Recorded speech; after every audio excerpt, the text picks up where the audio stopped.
સુરતના લિંબાયત પોલીસ સ્ટેશનમાં ગેરકાયદેસર પિસ્તોલ સાથે સમીર શાહ ઉર્ફ અગ્નિપથ નામના આરોપીની અટકાયત કરવામાં આવી છે. આરોપીને ઘટના સ્થળેથી લઈ જઈ તપાસ હાથ ધરવામાં આવી છે. તેણે લિંબાયતના ખુલ્લા મેદાનમાં હથિયાર સંતાડ્યું હોવાનું સામે આવ્યું છે. પકડાયેલ આરોપી સામે અગાઉ પણ ઉધના પોલીસ સ્ટેશનમાં ગુનો દાખલ કરવામાં આવેલો છે. ઘરમાં ચાલતા ઝઘડાને કારણે તે હથિયાર લાવ્યો હોવાનું સામે આવ્યું છે. પરંતુ ગુનાને અંજામ આપે તે પહેલા જ પોલીસે તેને દબોચી પાડી વધુ તપાસ અને કાર્યવાહી હાથ ધરી છે.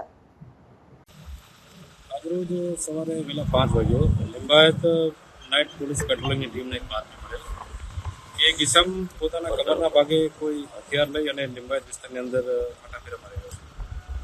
જે માહિતીના આધારે લિંબાયત પોલીસ દ્વારા આરોપી પકડ કરવામાં આવી. ધરપકડ દરમિયાન એની પાસેથી એક હથિયાર કબજે કરવામાં આવ્યું.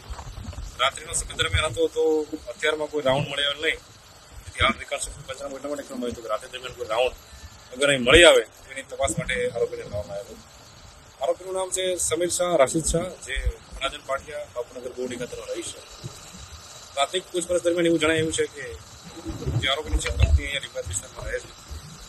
3 મહિના પહેલા એના લવ મેરેજ થયેલા અને છેલ્લા 3 મહિનાથી બંને પતિ વચ્ચે તકરાર ચાલી રહી છે. જે બાબતે અવારનવાર ઝઘડા થઈ રહ્યા છે.